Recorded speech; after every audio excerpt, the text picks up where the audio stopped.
আল্লাহর একত্ববাদ, তাওহীদ, আল্লাহর পরিচয় সংক্ষিপ্তভাবে এই সূরার মধ্যে তুলে ধরছে। এই সময় জিবরাইল গিয়ে বলল, ইয়া রাসূলুল্লাহ, আপনার একজন সাহাবী মুআবিয়া ইবনে মুআবিয়া ইন্তেকাল করেছেন, তার জানাজা পড়াবার জন্য মহান আল্লাহ আপনাকে হুকুম দিয়েছেন। রাসূল বলেন, আমি কই আর মুআবিয়া কই, এখন তার জানাজা পড়াবো কিভাবে? প্রায় 60 মাইল দূর। জিবরাইল বলেন, এক্ষুনি আপনি মুআবিয়ার লাশ দেখতে পাবেন। এই বলে জিবরাইল আলাইহিস সালাতু ওয়াস সালাম তার নূরের পাখা দিয়ে একটু আঘাত করলেন, সঙ্গে সঙ্গে সমস্ত হিজাব, পর্দা, পার্টিশন সরে গেছে। আল্লাহর নবী তাকায়া দেখেন মুআবিয়ার লাশ সামনে দেখা যায়। নবীজি তার জানাজার নামাজ পড়াবেন, এই মুহূর্তে লক্ষ্য করে দেখেন যে সূর্যের আলো অন্ধকার হয়ে গেছে। রাসূল জিজ্ঞাসা করেন, ও জিবরাইল, সূর্য গ্রহণ লেগে গেল নাকি? অন্ধকার হয়ে গেল কেন? জিবরাইল আলাইহিস সালাম বলেন, ইয়া রাসূলুল্লাহ, ইয়া হাবিবাল্লাহ, সূর্য গ্রহণ লাগে নাই। আপনার এই সাহাবীর জানাজায় শরীক হওয়ার জন্য আকাশ থেকে অসংখ্য অগণিত ফেরেশতা নেমেছে, যাদের পাকার আড়ালে পড়ে সূর্যের আলো অন্ধকার হয়ে গিয়েছে। আল্লাহর নবী বিশ্বনবী রাহমাতুল লিল আলামিন বলেন, ও জিবরাইল, আমার এই সাহাবীর এত সম্মান, এত মর্যাদা, যে তার জানাজায় অসংখ্য অগণিত ফেরেশতারা শরীক হলো, এত সম্মান আর মর্যাদা হওয়ার কারণ কি? জিবরাইল আলাইহিস সালাম বলেন, ওগো নবীজি, আপনার এই সাহাবী সূরা ইখলাসকে বেশি মহব্বত করেন, বেশি তেলাওয়াত করেন বলে মহান আল্লাহর কাছে এই সাহাবীর সম্মান হয়ে গেছে। তবে চিন্তা করেন, সূরা ইখলাসের তেলাওয়াতের বরকতে এই সাহাবীর সম্মান কতটুক বেড়েছে যে তার জানাজায় ফেরেশতা শরীক হইছে। আমাদের কোন লোকের জানাজায় যদি মন্ত্রী, এমপি, মিনিস্টার শরীক হয়, তখন যায় সময় একজন আরেকজনের মাথে, বেটারে আমরা চিন্তাম বসি না, বা বেটার দাম আছে, দেখো কত মন্ত্রী আর এমপি হয়েছে। এমপি মন্ত্রী শরীক হইলে আমরা মনে করি তার সম্মান, আর আল্লাহর রহমতের ফেরেশতা যার জানাজায় শরীক হয়েছে, তার সম্মান আর মর্যাদা কত বেশি। আল্লাহর নবী বিশ্বনবী রাহমাতুল লিল আলামিন, উনি বসে আছেন, ওনার কাছে জিবরাইল আলাইহিস সালাম বসা। এমন সময় একজন সাহাবী আসতেছেন, যার নাম হলো আবু যর গিফারি রাদিয়াল্লাহু আনহু।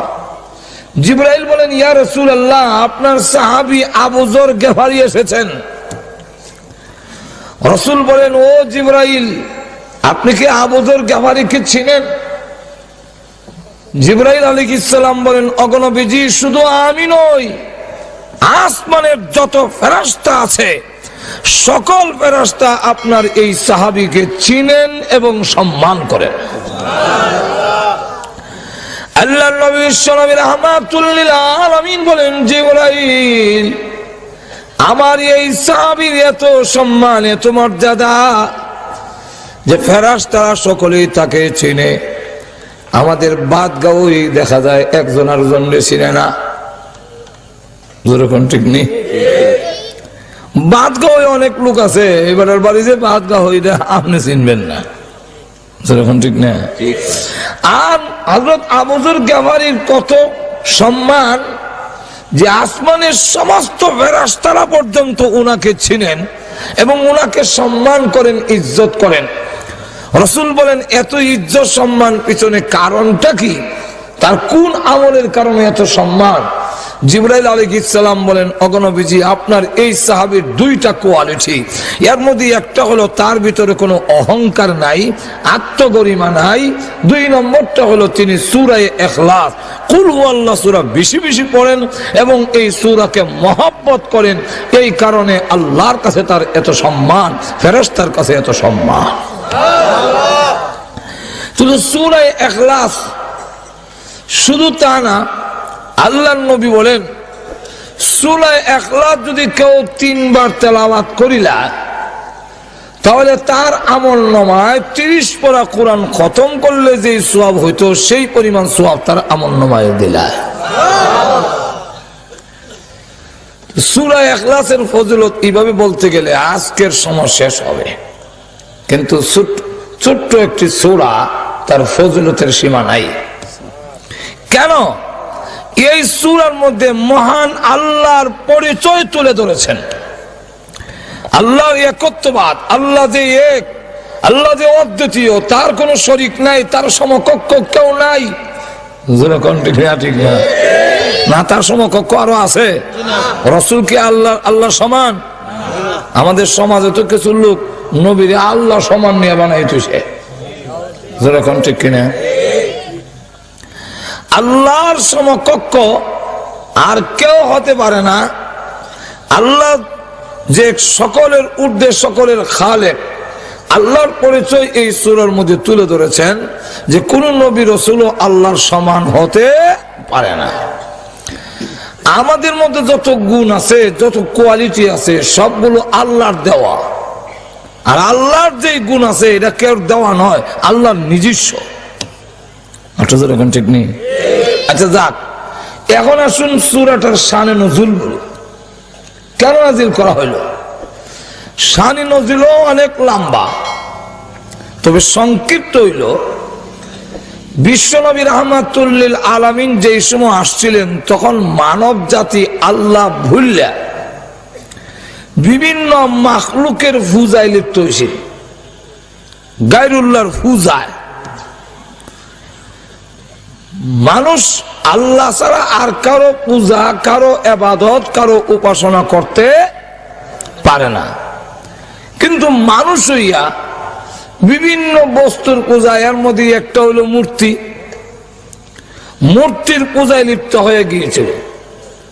তখন আল্লাহর রাসূল এই জাতির সামনে তুলে ধরলেন যে তোমরা বলো লা ইলাহা ইল্লাল্লাহ, আল্লাহ ছাড়া আর কোনো মাবুদ আর কোন মাবুদ নাই, উপাস্য নাই। কেন উপাস্য নাই তাও আল্লাহ উল্লেখ করে দিয়েছেন আরেক আয়াতের মধ্যে, যে আল্লাহ রাব্বুল আলামিন এমন এক সত্তা যার কাছে যে গুণগুলো আছে আল্লাহর কাছে, এই গুণ, এই ক্ষমতা কোনো মাখলুকের কাছে নাই। এর মধ্যে একটা হইল যে আল্লাহ যিনি হবেন, খোদা যিনি হবেন, উপাস্য যিনি হবেন, তার জন্য প্রথম নম্বর শর্ত হলো তিনি মরতে পারবেন না। যিনি মরে যান, যিনি ধ্বংস হয়ে যান, তিনি আমাদের উপাস্য হতে পারে না। কেন? উনি যদি নিজেই, আমরা যার উপাসনা করব, যিনি আমরা খুদ হইব, উনি যদি মরি যায় কি, তাহলে এই বন্দার অবস্থা কি হইব?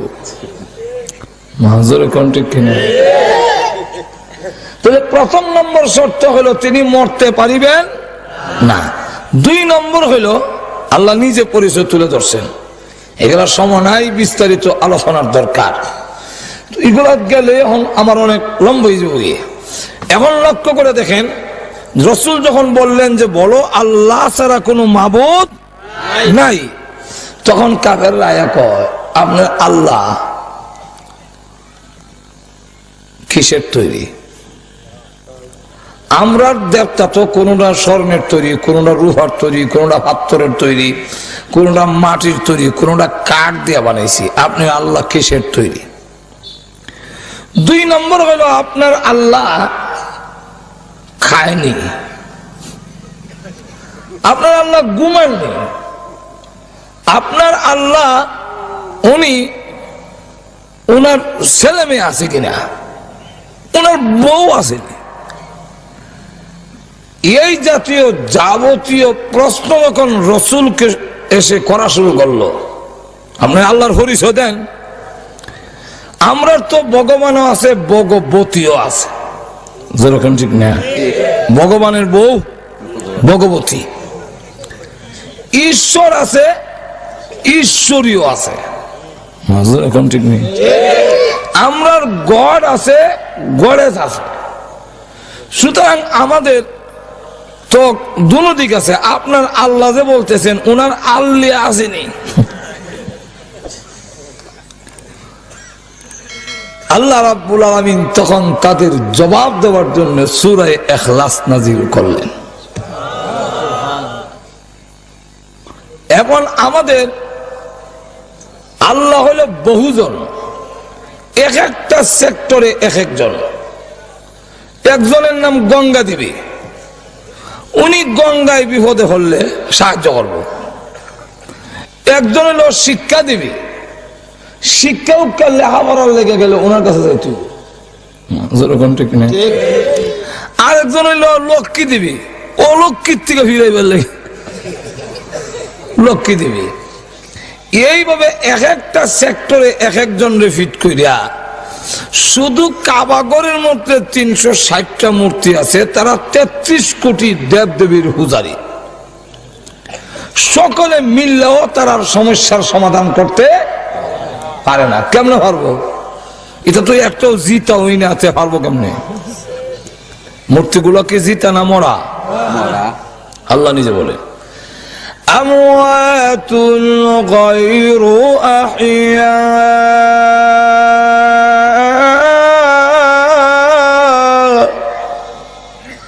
যেগুলো সব মুর্দা, একটাও জিন্দা নয়। যেরকম ঠিক কিনা? বান্দা হইল জিন্দা, খুদা হইল মুর্দা। উল্টোইছে না? যে পূজা করে হে জিন্দা না মরা? আর যেটা মূর্তি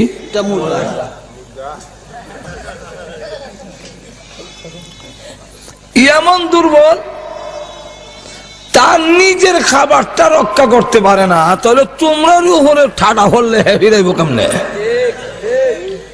যেরকম ঠিক কিনা? ঠাডা তো বড় এক গজব করবো। মাছি ডাইলে এটা একটু তাওয়া দিল, এটা চাটনি হয়ে যায়। যেরকম ঠিক নেই। আর সেই জায়গায় আল্লাহর গজব যখন আসবে, এটাকে ফিরাবে কেমনে? তোমার তো ফিরাইব দূরের কথা, হ্যাঁ নিজেরটা পারে না। মাছি খাওয়ান লয়ে যায়, সিরা, দই, মই, খই দেওয়া আছে সামনে, কলা, ডিম। এটা মাছি নেয়, তাও চুরি করে নেয় না, আওয়াজ দিয়ে নেয়। এমন না লুকাই নিছি খৈতারি না, আওয়াজ দেয়। মন ক্ষমতা থাকলে আটকাও। খাই আবার ফের পড়ে যখন যায় কি, তখন আবার আওয়াজ দিয়ে মাছি যায়, বলে যায়। খাইয়া ফের পুরি লেছি, তোমার খাওয়ান আমি খাই দিয়েছি, কিতা করছ? যেরকম ঠিক কিনা? এটা আমার কথা না, আল্লাহ নিজে বলছেন يسلبهم الذباب شيئا لا يستنقذوه منه ضعف الطالب والمطلوب।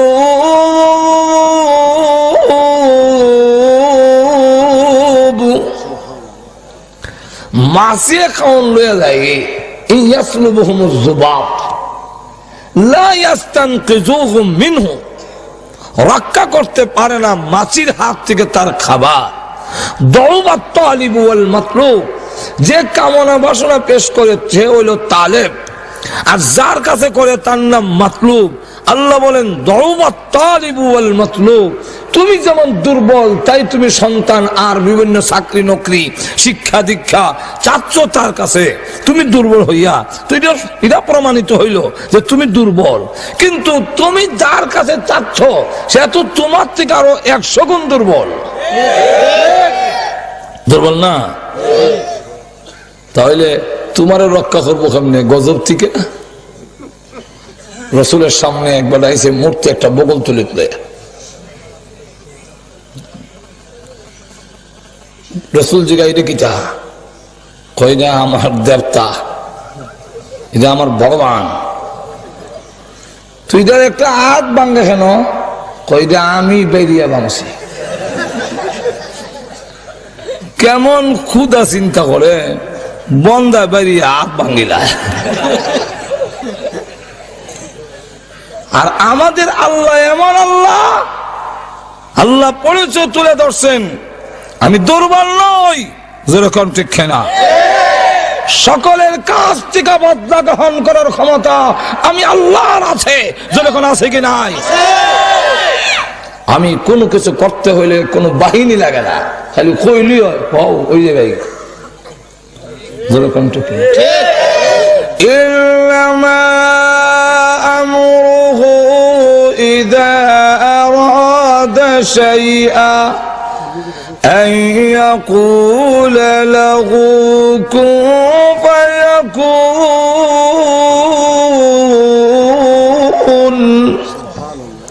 আল্লাহ রাব্বুল আলামিন বলেন যে আমি কোনো কিছু করার ইচ্ছা করলে খালি কইলি হয় ওই যাবে কি সব, যেরকম ঠিক কিনা।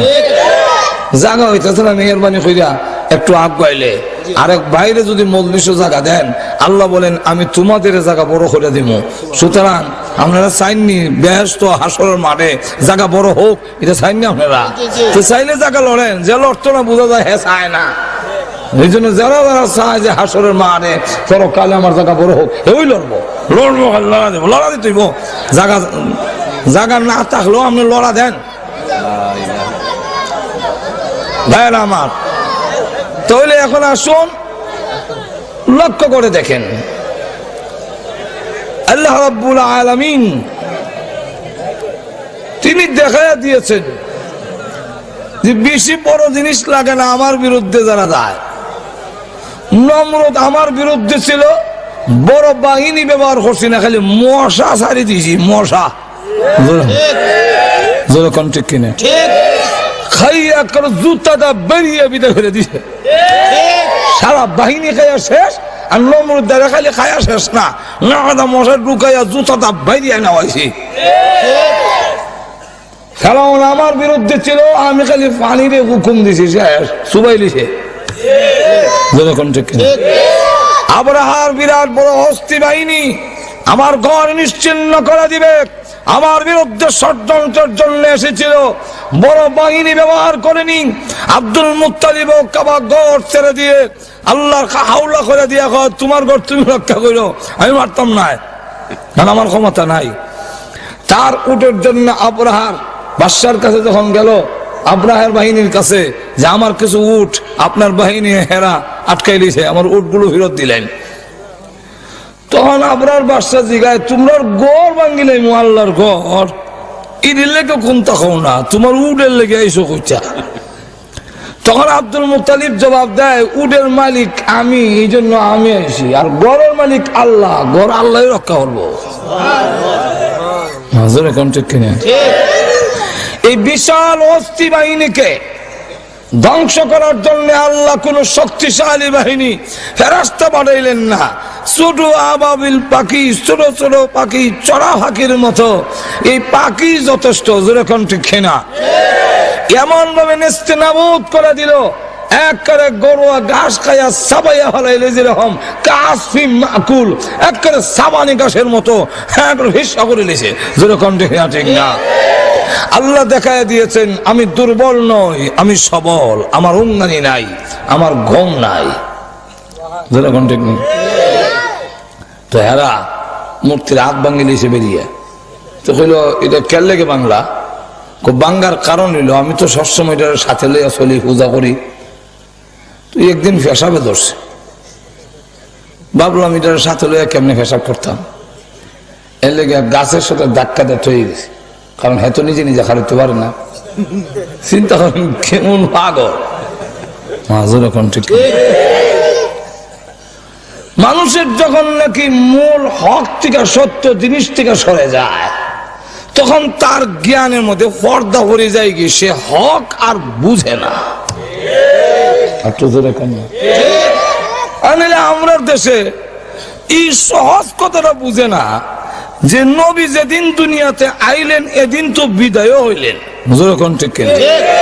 সুতরাং রসুলের বিদায়ের তারিখে যে আনন্দ মিছিল হইতে পারে না, কেউর বিদায়ের তারিখে আনন্দ হতে পারে না, এটা দুঃখ হতে পারে।